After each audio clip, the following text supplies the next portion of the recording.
Hai, kami mahasiswa YSTN Prodi Profesi Apoteker akan sharing mengenai anemia.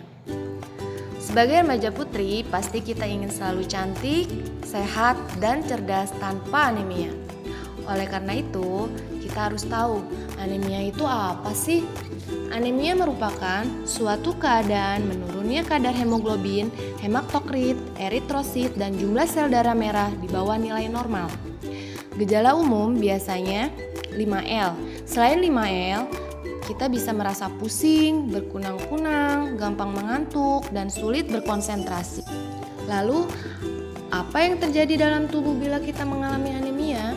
Bila kita mengalami anemia, sel-sel tubuh kekurangan oksigen. Dan apabila tubuh kita normal, sel-sel tubuh mendapatkan cukup oksigen. Karena di dalam sel darah merah, HB lah yang berfungsi mengikat dan mengedarkan oksigen ke seluruh tubuh. Apa akibat dari anemia?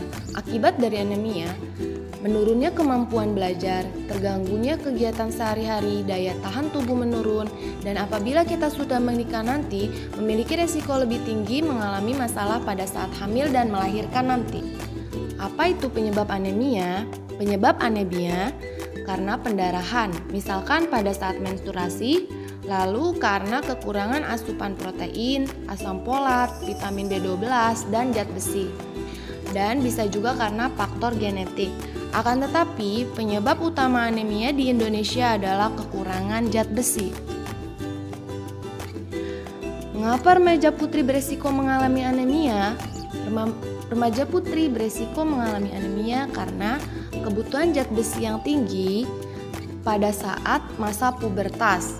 Lalu kehilangan zat besi karena pendarahan selama menstruasi, kebiasaan makan yang kurang baik atau kurang asupan zat besi. Mengapa mencegah anemia itu penting?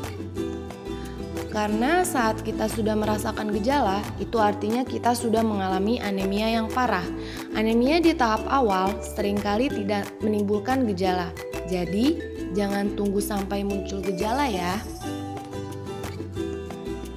Lalu bagaimana mencegah anemia pada remaja putri?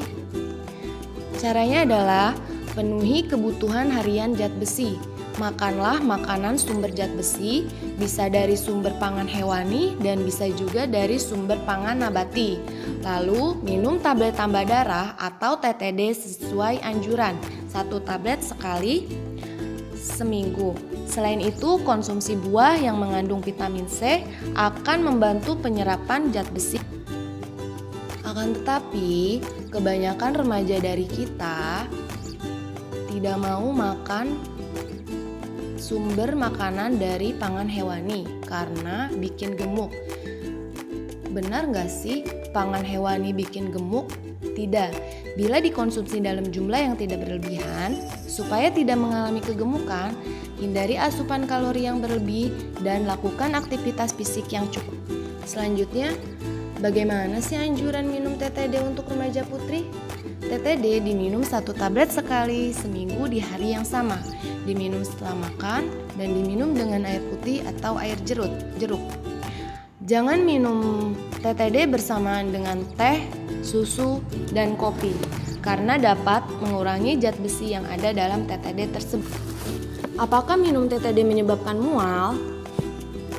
Ya, benar. Minum TTD menyebabkan mual, namun hanya pada sebagian orang. Untuk mengurangi kemungkinan mual, minumlah TTD setelah makan. Selain itu, terkadang tinja berwarna kehitaman setelah minum TTD, tapi tidak perlu khawatir ya, karena semua itu tidak berbahaya. Apakah bahaya kalau TTD dikonsumsi secara rutin? Tidak, karena tubuh kita mempunyai sistem pengaturan zat besi yang otomatis. Nah, sekarang kalian tahu kan mengenai anemia? Jadi, tunggu apa lagi? Yuk kita cegah anemia dengan dukungan keluarga serta petugas kesehatan. Kita semua bisa cerdas, cantik, tanpa anemia.